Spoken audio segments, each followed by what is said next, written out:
Bienvenue dans les prolongations d'ici Beyrouth, une émission consacrée à la Coupe du Monde 2022 qui se tient en ce moment au Qatar.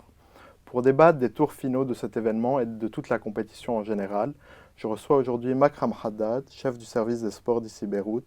Bonjour Makram. Bonjour Khalid. Je reçois également Nadim Taabet, chef d'entreprise passionné de sport.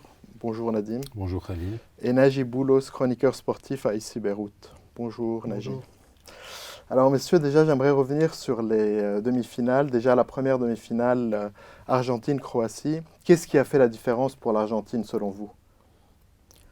Bon, évidemment un Messi des grands jours, buteur, passeur décisif. C'était l'équipe la mieux organisée. Je pense que la Croatie sur ce match a été quand même, elle a payé le prix de son physique qu'ils ont utilisé à bout au cours des matchs précédents, les prolongations et tout. C'était déjà bien qu'ils arrivent à ce stade alors que l'Argentine était plus fraîche peut-être. Ils étaient mieux organisés, plus tenaces et un Messi dans ce match a pu faire la différence quand même, soutenu bien sûr par toute son équipe. Mais et vous, messieurs, qu'est-ce qui a fait la différence? C'est juste Messi ou c'est plus que ça? La chance aussi. En fait, les Croates maîtrisaient le match lors des 20 premières minutes. Et puis, il y a le petit coup de pouce du destin du penalty qu'on a accordé. Pour vous, il n'y a pas penalty? Un penalty litigieux, mais moi, personnellement, je trouve qu'il y a penalty. Messi, elle l'a transformé. Et puis, il y a eu le coup de chance d'Alvarez, où il y a 2 contres favorables. Il arrive à marquer ce but. Donc, il y a Messi qui évidemment était un élément catalyseur et c'est lui qui a poussé l'équipe, mais il y a aussi la chance qui a permis à l'Argentine de mener 2-0 après 20 minutes assez difficiles. Et vous, Najib, vous partagez Oui, je pense que l'équipe de Croatie est enfin de vie. Modric aussi, je pense qu'il était assez émoussé dans ce match alors qu'il avait fait un très bon mondial jusqu'à maintenant. Il ne faut pas oublier que la Croatie n'avait gagné aucun match, qu'un seul match au premier tour, 4-1. Sinon, elle a fait 4 matchs nuls et donc une défaite contre l'Argentine. Donc, ce n'était pas la grande équipe de Croatie qu'on avait vue en 2018. Pourtant, ils ont maîtrisé le match, 60% de possession, un peu comme le Maroc hier. Mais l'Argentine a été plus efficace, je pense, tout simplement. Et voilà. Et même le gardien de but n'était pas à la hauteur croate. Le gardien de but croate n'était pas à la hauteur des matchs précédents. Donc il y a eu peut-être, comme on a dit, un peu de relâchement de la part de Croatie. Et je pense que dès les premières minutes, au bout de 20 minutes, ça y est, ils ont complètement baissé les bras. Et sur la deuxième demi-finale, qu'est-ce qui a fait que la France a pu atteindre la finale une deuxième fois de suite? Ils étaient nettement meilleurs que les Marocains? La France a été bougée par le Maroc hier. Une équipe de Maroc assez entreprenante. Mais je crois que la France a joué tactiquement relativement bien. Je crois que Deschamps était conscient que toutes les équipes qui avaient une possession de balle, qui contrôlaient le ballon, avaient perdu. L'Espagne contre le Maroc, le Portugal contre le Maroc avaient la possession du ballon et ils ont perdu. Je crois que Deschamps a donné la possession du ballon au Maroc pour pouvoir les contrer. Maintenant, tout n'a pas été superbe. Dembélé n'a pas été très bon. Mbappé et Hernandez ne coordonnaient pas très bien leurs actions. Mais les Marocains étaient un peu limités techniquement. Et ils ont eu 1 ou 2 actions difficiles. Je crois que les Français, relativement, ont bien géré le match. Et vous, moi, je partage tout à fait l'avis de Nadim sur ils étaient peut-être un peu inférieurs techniquement et tactiquement et aussi physiquement, je trouve. Sinon, Deschamps a fait un coaching fondamental. Il a bien il a bien analysé le jeu. C'est un modèle de construction. Il s'adapte aux situations. Et en plus, il a recentré Mbappé qui était assez excentré. Il l'a recentré à la 65e minute. Les entrées, le support de Kolo Muani et Thuram, surtout Thuram, et ils ont été déterminants à mon avis. C'est l'équipe la plus expérimentée parmi les deux. Déjà, le Maroc ont tout donné hier. Ils ont dominé, ils ont eu une possession de balle, mais finalement, à l'arrivée, le football, c'est quelque chose de réaliste. Les Italiens nous l'avaient appris par le passé, quand ils participaient aux Coupes du Monde, il faut des buts pour gagner, et pas seulement, comme l'Espagne, qui passe son temps à tourner le ballon, etc.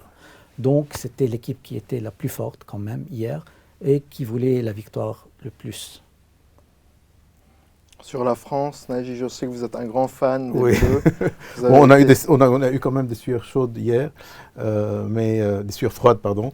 Je pense que c'est une grande victoire de Deschamps hier. C'est vrai que Fofana n'était pas à la hauteur, donc le milieu n'était pas à la hauteur hier. Une très bonne défense quand même, une défense, je pense qu'on est revenu aux valeurs de 2018. Konaté a fait une très bonne rentrée, un très bon match, Loris également. Donc là, on retrouve une bonne défense qui est quand même que tous les grands champions du monde sont bâtis sur une grande défense. Donc on a pêché dans le milieu hier et les Marocains en ont profité, je pense. C'est pour ça qu'ils sont tombés dans le piège en fait. Ils n'ont jamais eu la possession de balle, à part hier, 60% de possession de balle.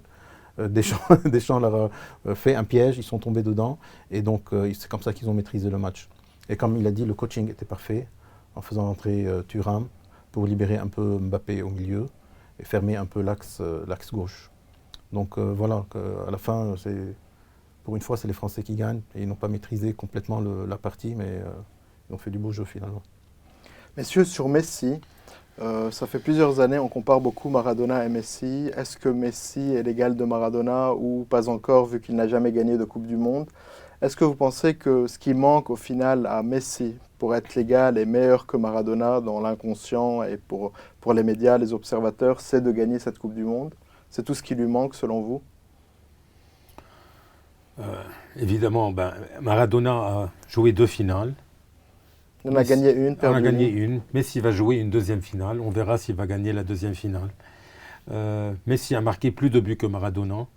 Vous voulez dire en club et en Coupe du Monde. Oui, Messi a marqué plus de buts, 10 à 8 je crois.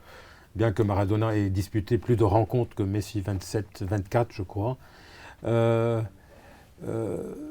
En club, Messi a un palmarès plus fourni. Une continuité sur 15 ans. Une continuité sur 15 ans. Maintenant, c'est 2 joueurs spectaculaires, petit gabarit, fin dribbleur, des flèches supersoniques. Pour moi, je trouve que Messi est meilleur que Maradona dans la continuité. Jusqu'à l'âge de 35 ans, jamais de problèmes extrasportifs, toujours consistant, stable. Maradona, évidemment, c'était aussi un très bon joueur, mais il était très inconsistant. Est-ce que cette part d'ombre de Maradona, c'est pas quelque chose qui lui a donné un peu plus de charme par rapport à Messi, qui a peut-être une personnalité plus lisse et qui suscite moins l'engouement peut-être? Certainement, à mon avis, ils ont 2 caractères opposés. L'un est introverti, posé, calme. Je n'ai jamais vu Messi hausser le ton, sauf peut-être contre les Pays-Bas. Bon, c'était un match assez tendu et les Pays-Bas étaient assez provocateurs dans ce match. Mais sinon, Maradona, c'est tout à fait l'opposé, de par le caractère. Extraverti, avec ses excès, l'alcool, la drogue, je ne sais pas quoi. Mais à mon avis, et ça c'est mon avis personnel, hormis le palmarès, même Coupe du Monde ou pas, Maradona avait quelque chose de plus. Il était vraiment génial dans ses accélérations, dans sa vision du jeu. Le but marqué contre l'Angleterre, le 2e, pas le premier, en 86, vraiment c'était un coup de génie. Ses passes limpides,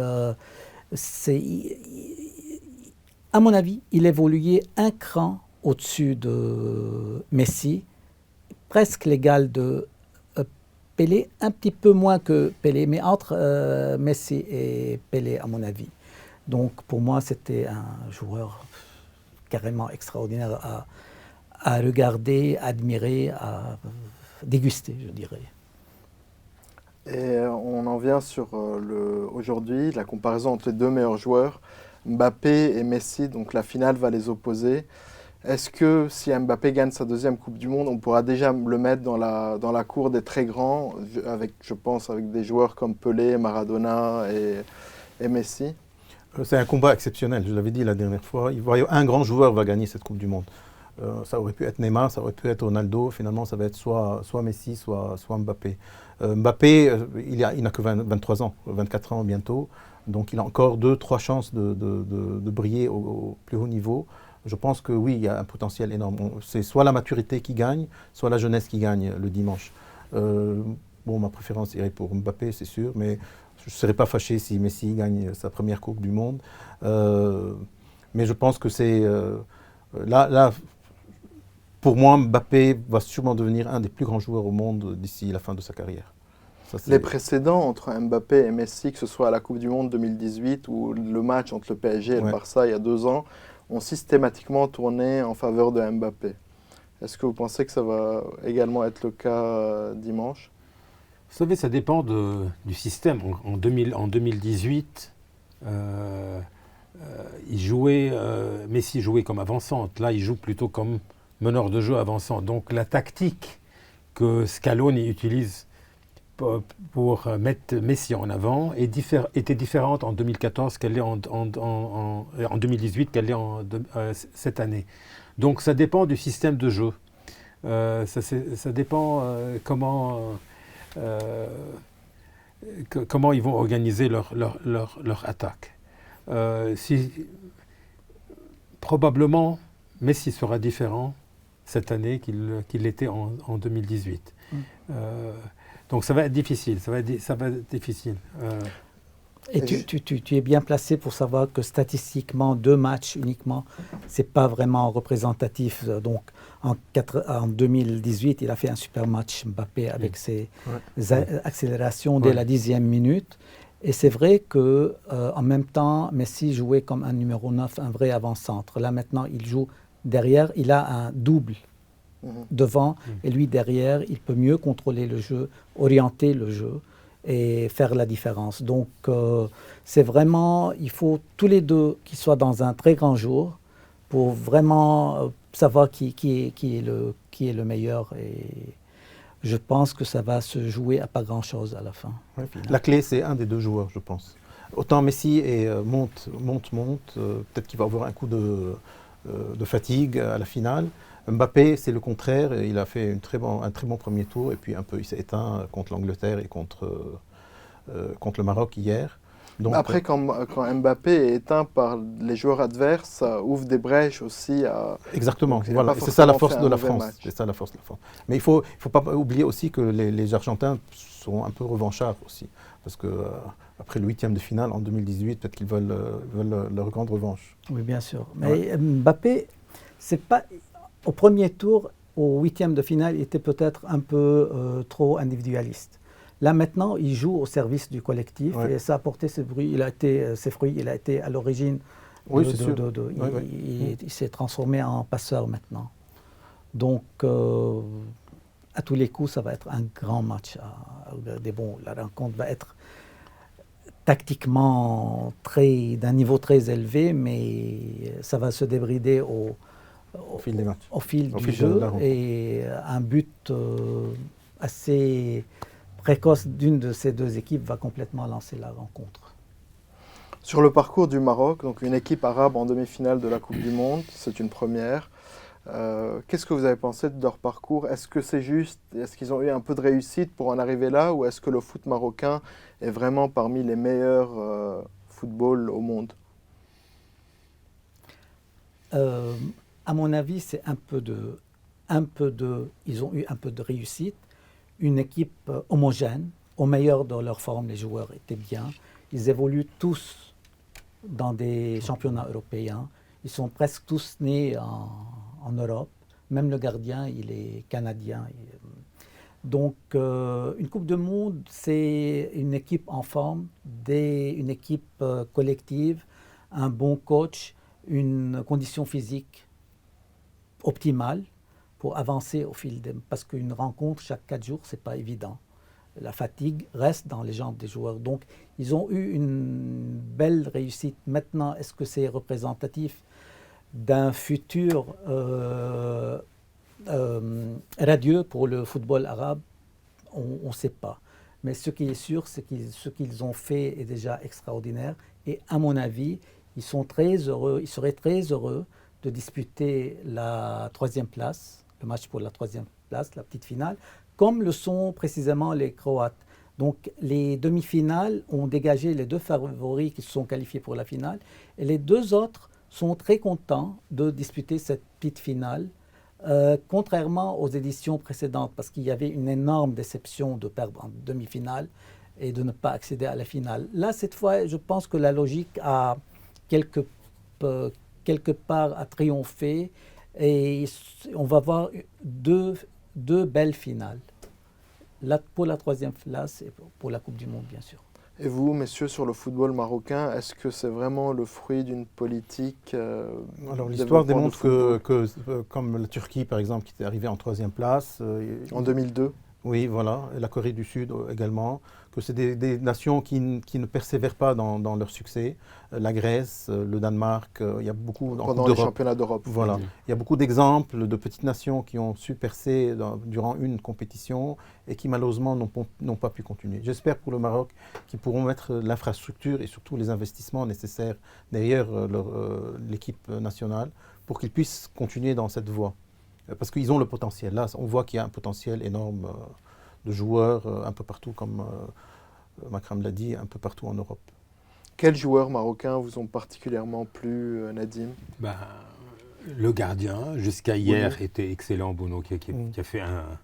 Contre l'Espagne et contre le Portugal, il sortait des parades magistrales. D'ailleurs, le Maroc n'a encaissé qu'un but avant le match et contre son camp. Donc le gardien était excellent. Hakimi à droite était très bon, très rapide. Il y avait le milieu défensif. Amarbat, qui est probablement un des meilleurs milieux défensifs de cette Coupe du Monde. La défense était bien, et puis ils ont bien défendu malgré une défense décimée, parce qu'ils ont dû faire jouer leur... Ils ont perdu Saïs et Aguerre. Saïs et Aguerre et Mazraoui qui joue au Bayern Munich, qui s'est reblessé hier. Donc, de bons joueurs. Plusieurs de ces joueurs évoluent en série B, je crois, en Italie ou bien en Espagne. Certains, il y a 2 joueurs à Angers également. 2 joueurs à Angers, voilà. Bounou à Séville.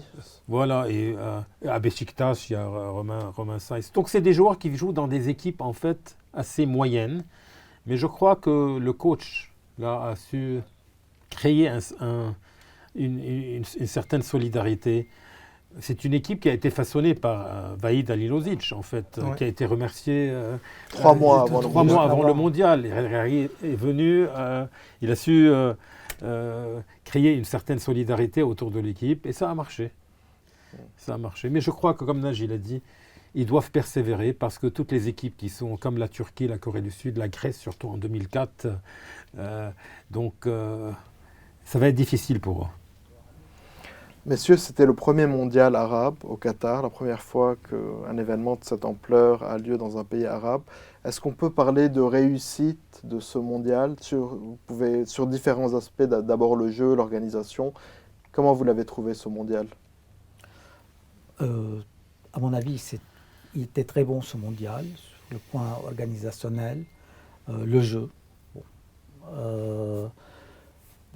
Les petits à côté, la bière, la politique, la discrimination, c'est pas la Coupe du Monde. Ce qui nous importe, c'est le jeu, l'organisation, les stades magnifiques qu'on a vus. Et je pense que Nagy a quelque chose à dire puisqu'il a été sur place. Il peut nous éclairer. Oui. Nagy, racontez-nous. Donc vous avez vécu ça au cœur de l'événement pendant plusieurs jours. J'ai été agréablement surpris. Bon, il y a eu un problème dans le fan village pour les chambres. Mais Quel genre de problème? On ne nous a pas livré les chambres qu'à 3 h du matin, et encore, c'était pas dans le village, on a dû partir dans des appartements, furnished apartments. Donc, ça, c'était un petit hic, parce que c'était les 2 premiers jours que je pense qu'ils n'étaient pas prêts à recevoir autant de pression et de supporters. Mais sinon, le reste, c'est agréable de voir tous les supporters dans une même ville. Ça on ne le voit pas. Moi, j'étais à la Coupe d'Europe en 2016 à Paris. On ne sent pas qu'il y a une Coupe d'Europe quand on va à Paris, parce que sur les Champs-Élysées. Alors que là, dans Doha, tout Doha est décoré aux couleurs de la FIFA, aux couleurs de Qatar 2022. Il y a des supporters de toutes les nationalités. C'est très agréable, franchement. Est-ce qu'on pouvait aller à pied d'un stade à Non, l'autre? non. Mais il y a toujours des bus gratuits, des métros gratuits. C'est vraiment super bien organisé. Au niveau du jeu, je pense que c'était quand même une petite révolution. Moi, je pense qu'il va y avoir un avant Qatar, après Qatar, j'espère. On n'oublie pas qu'il y a eu jusqu'à maintenant 11 exploits, ce qui est énorme. Qu'est-ce que vous voulez dire par exploit? Des surprises? Des surprises, oui. Des petites équipes. Quand l'underdog bat le favori. Voilà, 11 exactement. Il y a eu quand même les 6 continents ont été représentés en 8e. C'est la première fois dans l'histoire. Il y a assez de buts jusqu'à maintenant. On faisait le calcul. On n'est pas loin du record absolu. 171 buts, on en est à 163. Il y a encore 2 matchs. S'il y a 3-4 buts par match, ça ira. Voilà, au niveau de l'ambiance, c'est pas mal. Je ne sais pas, mais il n'y a pas eu de grabuge, il n'y a pas eu de mouvement de foule, il n'y a pas eu de bagarre. Ça, c'est sain. C'est un mondial qui est sain au niveau. On ne le voit pas, on n'a pas vu ça en Russie, on n'a pas vu ça en France, en 98, où il y a eu un mort à Marseille. Donc c'est quand même quelque chose de healthy, je trouve. Et peut-être que c'est la voie à continuer dans cette voie, en fait. Et il y a le côté, la Haya Card, qui est aussi une innovation technologique. La Haya Card, c'est un visa? C'est la carte qui vous permet de rentrer dans les stades, vous permet de rentrer à Qatar, qui vous permet de rentrer dans les métros. Ça a permis qu'il n'y ait pas de faux billets, il n'y a pas de marché noir. Donc ça a été assez, c'est une compétition qui est assez maîtrisée, je pense. Voilà. Et vous, Nadine? En général, c'est une Coupe du Monde réussie. Évidemment, il y a des choses à améliorer. L'arbitrage cette année, oui. beaucoup. Malgré la VAR, vous trouvez qu'il y a eu des erreurs? Il y a eu, je trouve qu'il y a une utilisation abondante de la VAR qui fait que l'arbitre devient très passif. Ne prend pas de décision, attend que la VAR prenne la décision. Il y a des buts qui sont marqués, les joueurs célèbrent le but, ils sont contents, etc. Et 3 minutes plus tard, on leur dit que le but est annulé. Donc, il faut que la FIFA trouve une solution à l'utilisation de la VAR et voir comment que ça soit plus rapide. Et l'arbitrage, il y a des décisions qui sont prises par la VAR et des décisions qui sont pas prises en considération. Donc l'arbitrage, il y a beaucoup de décisions qui laissent à désirer. On parlait aussi de la réalisation, la retransmission télévisée. Dans les autres Coupes du Monde, elles étaient meilleures. Il y a des ralentis qu'on ne voit pas. Par exemple, lorsque hier le Maroc a été battu par la France, au lieu de se concentrer sur les joueurs français qui célébraient leur victoire, ils se concentraient sur les joueurs marocains. La même chose pour le Maroc contre Ronaldo. Au lieu de se concentrer sur les Marocains, ils se concentraient sur Ronaldo. Les statistiques étaient bonnes, il y avait de nouvelles statistiques cette année. Donc, des choses bien, des choses moins bien. Messieurs, merci beaucoup pour cette émission. C'était passionnant, comme d'habitude. Un pronostic pour finir sur la finale. Qui va l'emporter selon vous, Nadim? Moi, je trouve que la France va l'emporter 2-0. Naji? 2-1 pour la France. Et moi, je pense que c'est l'Argentine qui va gagner. Ils sont plus déterminés, plus agressifs. Ils ont le public avec eux. Hein. Ils vont presque évoluer à domicile. Donc, mon pronostic à moi, c'est l'Argentine 2-1. Merci de nous avoir suivis dans les prolongations d'ici Beyrouth. Restez connectés pour d'autres émissions sur d'autres sujets sportifs dans les semaines à venir.